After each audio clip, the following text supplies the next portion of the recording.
তাহলে কি আমার আব্বুর লাশটা পানিতে ভাসিয়ে দিব? তাহলে কি আমার আব্বুর লাশটা জলে পালিয়ে দিব?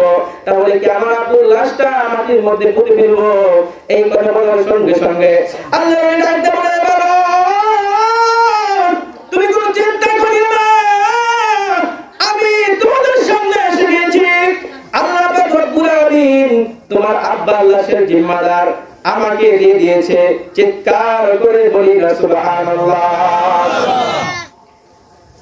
ও বন্ধু মুসলমান, তোমরা যেটা করবেন না বাবাজি, গভীর মনোযোগ সহকারে শুনবেন। এইবার এই কথা বলার পর আল্লাহর ওলি কিছু টাকা বের করে দিলেন। বাবা যাও, এই টাকা নিয়ে যাও, কাপড়ের কাপড় ক্রয় করো, মাটি ক্রয় করো, এলাকাবাসীর মানুষকে খবর দাও, তোমার আব্বার লাশের জানাজা আমি পড়াবো। আল্লাহ তিনি যখন রাতে ঘুমের ঘরে ঘুমিয়ে গিয়েছেন, ঘুমের ঘরে ঘুমিয়ে যাওয়ার পর তাকে স্বপ্নের মাধ্যমে আল্লাহ পাক রব্বুল আলামিন একটি চেহারা, একটি ফেস তার সামনে তুলে ধরেছে, তার সামনে ওপেন করে দিয়েছে।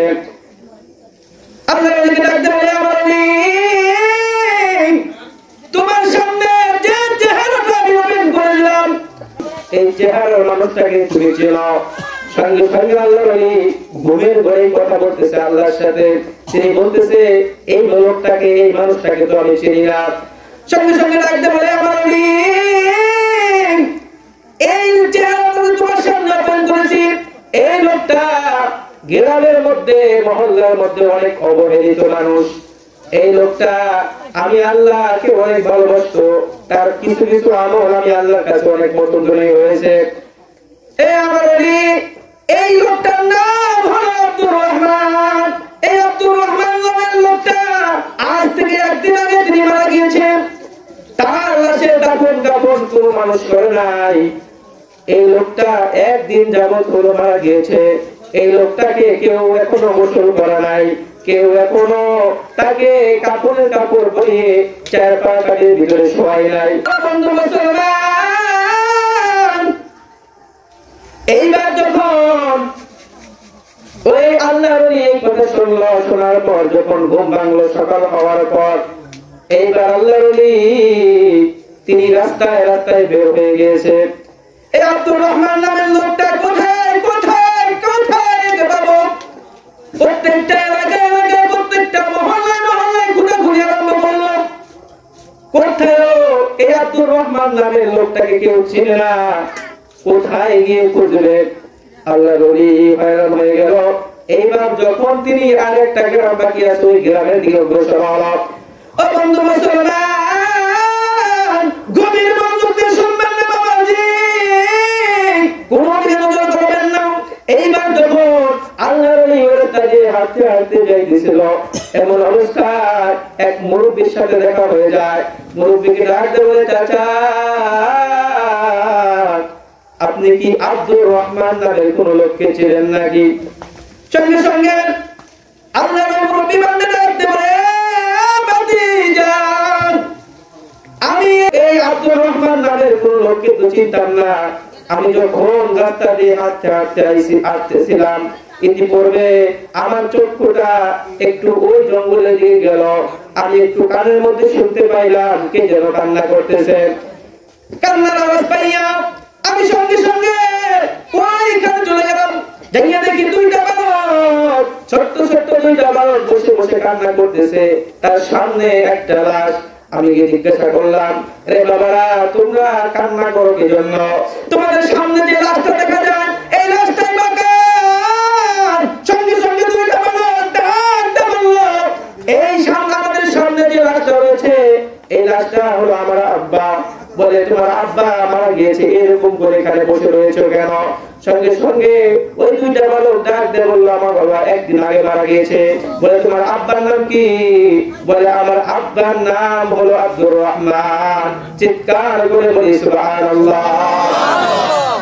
ও বন্ধু মুসলমান, সঙ্গে সঙ্গে আল্লাহর ওলির কাছে কথা বলার পর আল্লাহর ওলি ডাক দিয়ে বলে, চাচা আমি তো এই আব্দুর রহমান নামের লোকটাকে চিনতেছি। এইবার এই কথা শোনার সঙ্গে সঙ্গে আল্লাহ ওলি ছুটে দৌড়ে ওই আব্দুর রহমানের কাছে চলে গেল।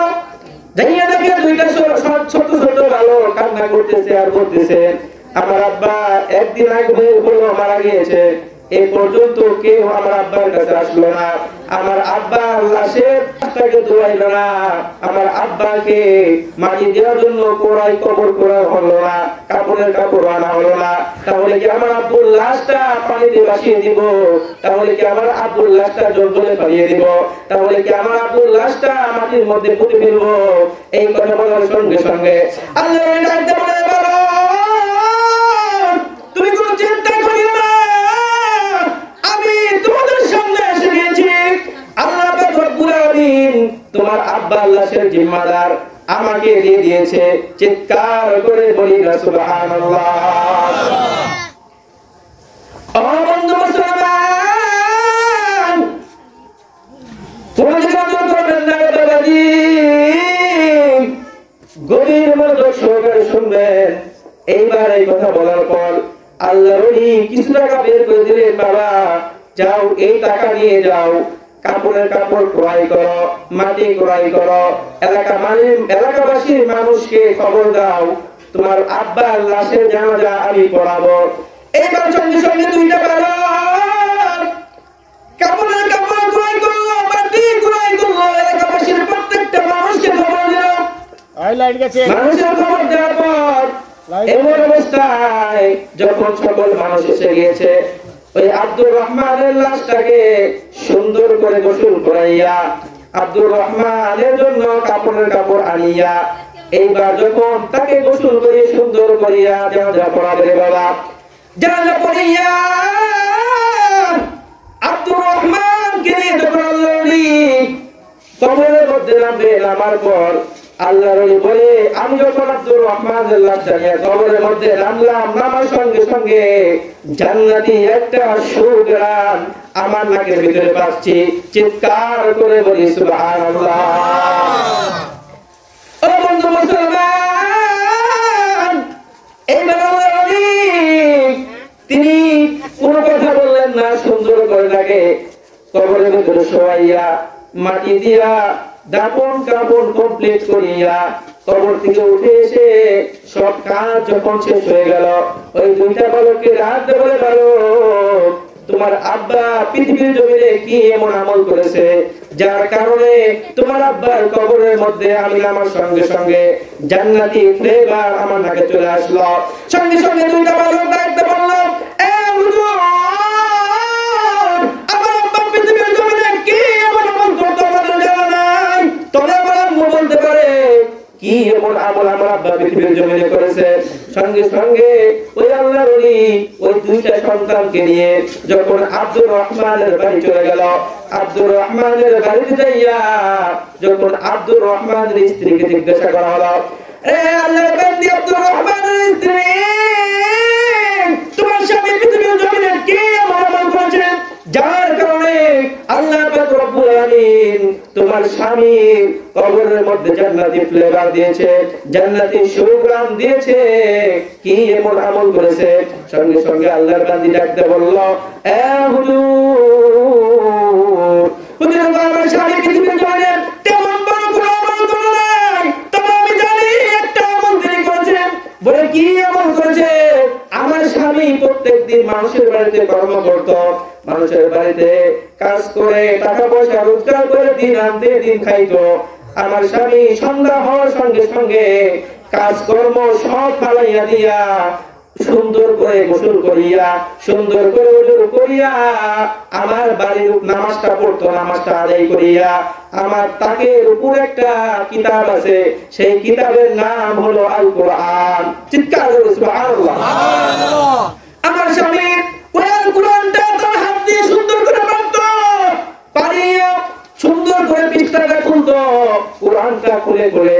আমার স্বামী ওই কোরআন পড়তে জানতো না, কিন্তু তিনি পড়তে না জানলেও ওই কোরআনের প্রত্যেকটা অক্ষরের নিচ দেয়া, প্রত্যেকটা লাইনের নিচ দেয়া, প্রত্যেকটা আয়াতের নিচ দেয়া আমার স্বামী হাত ঘুরাইতো আর কান্না করতো আর আল্লাহকে বলতো, আল্লাহ আমি কোরআন পড়তে জানি না, কিন্তু আমার দিলের মধ্যে কি তুমি তো অন্তর্যামী, এরকম করে কোরআনটা খুলে খুলে কান্না করতো। সঙ্গে সঙ্গে আল্লাহ পাক রব্বুল আলামিনের ওই ডাকতে বলল, এই সেই কিতাবটা কি তোমার ঘরে এখনো সংগ্রহ আছে? সঙ্গে সঙ্গে ওই আল্লাহর বান্দি বলে, হ্যাঁ ওই কিতাবটা এখনো আমার ঘরে অক্ষত অবস্থায় রয়েছে। ওই কিতাবটা যখন আল্লাহ চাইল, আল্লাহ কিতাবটা দিল। সঙ্গে সঙ্গে আল্লাহ ওই কিতাবটা খুলিয়া সুন্দর করে প্রত্যেকটা পৃষ্ঠায় দেখে, প্রত্যেকটা লাইনে লাইনে, প্রত্যেকটা আয়াতে, প্রত্যেকটা অক্ষরে অক্ষরে নিচে ওই আব্দুর রহমানের হাতের চিহ্ন দেখা যায়। চিৎকার করে বলি সুবহানাল্লাহ। ও বন্ধু মুসলমান, গভীর মনোযোগ দিয়ে শুনুন রে বাবা। কেউ যদি এই আল কোরআনকে মুহাব্বত করে, এই কোরআনকে ভালোবাসে, এই কোরআনকে বুকে লালন করে, এই কোরআনকে বুকে লালন করার কারণে আমার আল্লাহ পাক রব্বুল আলামিন তাদেরকে কোরআন দ্বারা হেফাজত করে দেয়। যদি আপনি কোরআনকে ভালোবাসেন, কোরআনকে মুহাব্বত করেন, কোরআন পড়তে না জানলেও আপনি যদি কোরআনের প্রত্যেকটা আয়াতের নিচ দিয়ে, প্রত্যেকটা অক্ষরের নিচ দিয়ে হাত বুলান, তাহলেও আপনার জন্য আল্লাহ পাক রব্বুল আলামিন সওয়াব দেখতে থাকবে। ও বন্ধু মুসলমান, গভীর মনোযোগ দিয়ে শুনুন। এই কোরআনকে যদি কেউ মুহাব্বত করেন, এই কোরআনকে কেউ যদি ভালোবাসেন, কাল কবরের মধ্যে এই কোরআনকে যদি পৃথিবীর জমিন থেকে কোনো মানুষ বন্ধু বানিয়ে নিয়ে যেতে পারে, কোরআন কবরের মধ্যে তার বন্ধু হয়ে যাবে। আর ওই কোরআন যখন আপনার কবরের ভিতরে মুনকার নাকির ফেরেশতারা সওয়াল জবাব জিজ্ঞাসা করার জন্য আসবে, আপনার কোনো উত্তর দিতে হবে না। ওই কোরআন আপনার হইয়া প্রত্যেকটা অ্যানসার দিয়ে দিবে। চিৎকার করে বলি সুবহানাল্লাহ।